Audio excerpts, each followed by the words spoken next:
नमस्कार, मैं हूं प्रदीप कुमार। आप देख रहे हैं पॉलिटिकल आइडिया। पॉलिटिकल आइडिया के आज के इस अंक में बात होगी उत्तर प्रदेश की। बात होगी चूंकि उत्तर प्रदेश देश का सबसे बड़ा राज्य है और इसी उत्तर प्रदेश में देश की सबसे बड़ी राजनीतिक लड़ाई भी लड़ी जानी है और ये लड़ाई लड़ी जानी है 2027 में। लेकिन उसकी पृष्ठभूमि तैयार हो रही है इन दिनों उत्तर प्रदेश में और उस पृष्ठभूमि के केंद्र में है वहां चल रहा एसआईआर पर आरोप और प्रत्यारोप का दौर चल रहा है।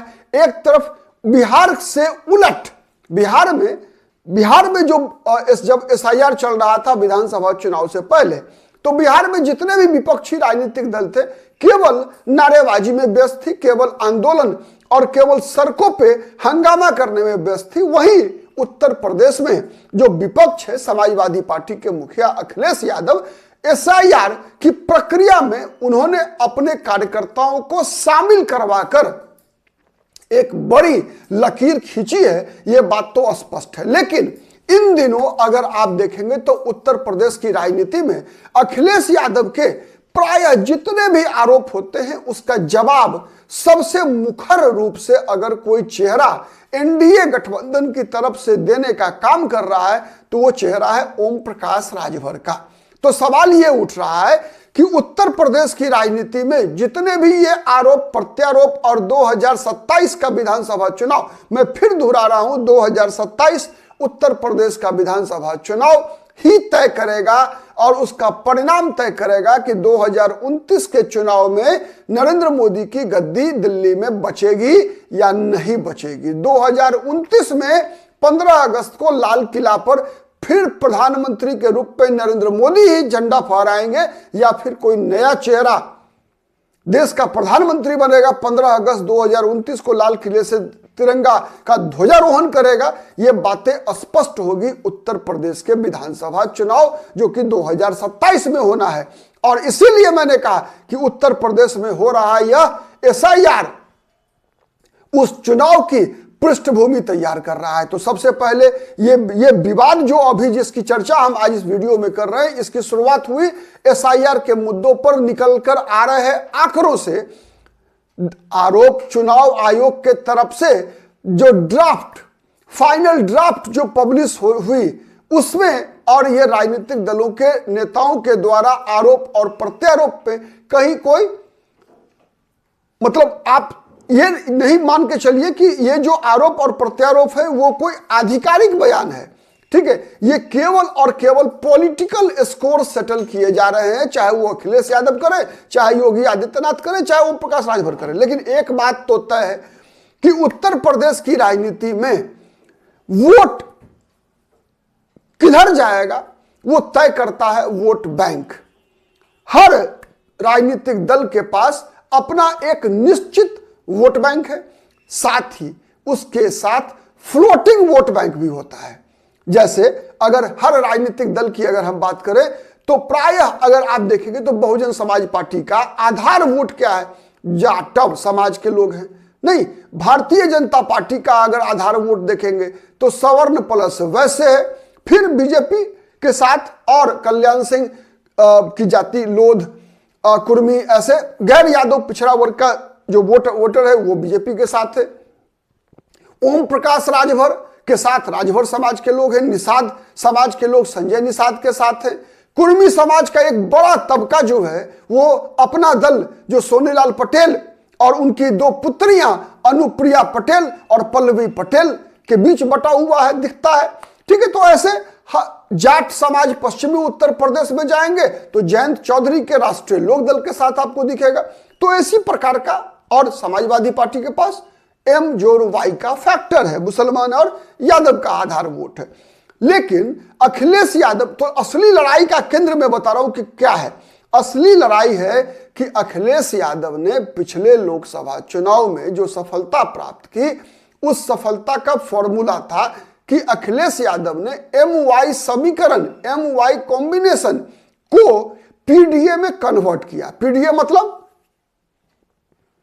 मतलब अखिलेश यादव तो कहते हैं पिछड़ा दलित और आदिवासी, कभी कहते हैं पिछड़ा दलित और अगरा, लेकिन सच्चाई यह है कि अखिलेश यादव का जो पीडीए है वो पीडीए है पिछड़ा, दलित और मुसलमान। लेकिन जो अखिलेश यादव के विरोधी हैं, और उन विरोधियों में अभी वर्तमान में भारतीय जनता पार्टी तो मुख्य प्रतिपक्षी दल है समाजवादी पार्टी का, लेकिन सबसे मुखरता से एनडीए के किसी गठबंधन के नेता के द्वारा अगर अखिलेश यादव को जवाब दिया जा रहा है तो वो चेहरा है ओम प्रकाश राजभर, ठीक है, जो कि एसपी मतलब सुहेलदेव भारतीय समाज पार्टी के राष्ट्रीय अध्यक्ष हैं ओम प्रकाश राजभर। उन्हीं के द्वारा जो है जवाब दिया जा रहा है, हर सवाल का जवाब दिया जा रहा है।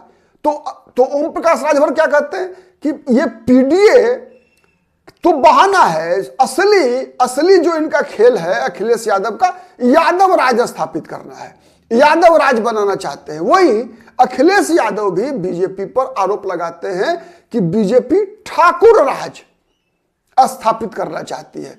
तो ओम प्रकाश राजभर का बीजेपी के बचाव में आकर यह कहना कि केवल और केवल जो असली यादव राज का जो नैरेटिव है, जिस कारण से अखिलेश यादव के साथ जाने से गैर यादव, पिछड़ा, दलित और जो अति पिछड़ा वर्ग के लोग हैं या और कोई लोग हैं, ये इनसे क्यों नहीं जुड़ते, अपवाद मानते हैं। जब 2024 के लोकसभा चुनाव में कई अन्य पिछड़ी जातियां या फिर बसपा के कमजोर होने का और संविधान का एक अलग नैरेटिव, संविधान खतरे में है, इसका अलग नैरेटिव तैयार होने का लाभ अखिलेश यादव को मिला, तो ये कोई एक काट की हांडी वाली बात थी। मतलब ये ओम प्रकाश राजभर के कहने का मर्म है। और ऐसा बीजेपी के लोग भी कहते हैं कि पिछली बार जो 2024 में 37 लोकसभा सीटें मिली अखिलेश यादव को, बीजेपी को 33, 6 सीटें मिली कांग्रेस पार्टी को, तो 37 6 43, मतलब 80 में 43 सीटें मिली जो इंडिया अलायंस था उसको, और उसी को अखिलेश यादव अपनी सफलता मान रहे। तो यह सफलता मिलने का मूल कारण जो बीजेपी और ओम प्रकाश राजभर जैसे सहयोगी बता रहे हैं, उसका मूल कारण मान रहे हैं कि चूंकि बीजेपी का जो नारा था अब की बार 400 पार, तो अब की बार 400 पार के नारे के खिलाफ विपक्ष ने, इंडिया अलायंस ने यह नैरेटिव तैयार किया कि इनको, एनडीए को, नरेंद्र मोदी को 400 सीटें इसलिए चाहिए जिससे कि ये भारत के संविधान को, मतलब बाबा साहब भीमराव अंबेडकर के संविधान को बदलकर हिंदू राष्ट्र का संविधान लागू करेंगे। हिंदू राष्ट्र मतलब मनुवादी संविधान, मतलब जिस सरकार के अंदर, जिस राज्य में दलितों का स्थान, पिछड़ों का स्थान दोयम दर्जे का होगा, मतलब वो लोग सेकंड क्लास सिटीजन रहेंगे, दलितों के अधिकार छीन लिए जाएंगे, वो अधिकार जो उनको बाबा साहब भीमराव अंबेडकर ने भारत के संविधान में उनका अधिकार को सुरक्षित किया, वो सभी अधिकार हिंदू राष्ट्र में और ये मनुवादी संविधान के अंतर्गत छीन ली जाएगी। इसी कारण से वो मतदाता जो अखिलेश यादव के खिलाफ जाया करते थे, बहुजन समाज पार्टी को वोट दिया करते थे, और अखिलेश यादव उनकी प्राथमिकता में भी नहीं थे, या first priority Bahujan Samaj party वैसे मतदाताओं के लिए थी, और अखिलेश यादव को हराने के लिए जहां कहीं भी बहुजन समाज पार्टी कमजोर पड़ती थी तो वैसे मतदाता अखिलेश यादव की पार्टी के उम्मीदवारों को, मुस्लिम यादव कॉम्बिनेशन को हराने के लिए बीजेपी का भी समर्थन करते थे। वैसे मतदाताओं ने इस चुनाव में, 2024 के चुनाव में अखिलेश यादव के उम्मीदवारों को वोट डाला। यही मुख्य कारण रहा एनडीए का और बीजेपी की लोकसभा चुनाव के दौरान पिछड़ जाने का। ठीक है, यही थ्योरी ओम प्रकाश राजभर लगातार बताते आ रहे हैं कि अखिलेश यादव के झांसे में 2024 के लोकसभा चुनाव में मतदाता आ गए थे। उत्तर प्रदेश के पिछड़े वर्ग के लोग, जो गैर यादव पिछड़े वर्ग के लोग हैं, वो अखिलेश यादव के झांसे में आ गए थे।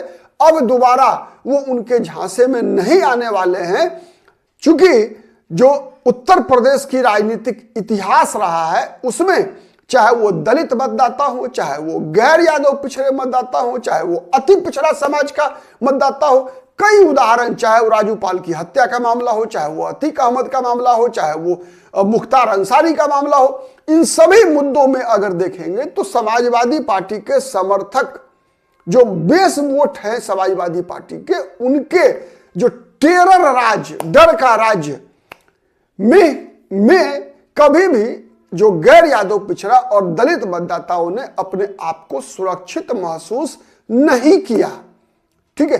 एक दूसरा, जितने भी वेलफेयर स्कीम्स प्रधानमंत्री नरेंद्र मोदी के द्वारा विगत 11 वर्षों के अंदर देश में, विशेषकर उत्तर प्रदेश में लागू किए गए, उसका भी लाभ समाज के सबसे निचले पायदान पर रहने वाले मतदाताओं को ही पहुंचा है। इसलिए भी विधानसभा चुनाव में अखिलेश यादव उस लोकसभा चुनाव के परिणाम की पुनरावृत्ति नहीं करा पाएंगे। ये बातें ओम प्रकाश राजभर लगातार कह रहे हैं और कह रहे हैं कि जिस प्रकार से भारतीय जनता पार्टी के नेतृत्व वाली केंद्र की सरकार ने अभी जिस प्रकार से बीबीजी रामजी योजना में 125 दिन रोजगार की गारंटी देने की बात की है कि अब यदि काम नहीं मिलेगा तो उसके बदले बेरोजगारी भत्ता मिलेगा, यह भी एक उत्तर प्रदेश के आने वाले विधानसभा चुनाव में एक बड़ा गेम चेंजर होगा। और उसी से डरे हुए हैं अखिलेश यादव, इसी डर में आए बाएं साएं बोल रहे हैं। आज के लिए इतना ही। बहुत बहुत धन्यवाद। आप किस हद तक कितना सहमत हैं हमारे विश्लेषण से, कमेंट करके जरूर बताइएगा। अगर हमारा विश्लेषण पसंद आता है तो प्लीज लाइक कीजिए, शेयर कीजिए, जिससे कि अधिक से अधिक लोगों तक हमारी बातें पहुंच सके। अब तक यदि पॉलिटिकल आइडिया को आपने सब्सक्राइब नहीं किया है तो प्लीज सब्सक्राइब कीजिए। आज के लिए इतना ही। बहुत बहुत धन्यवाद।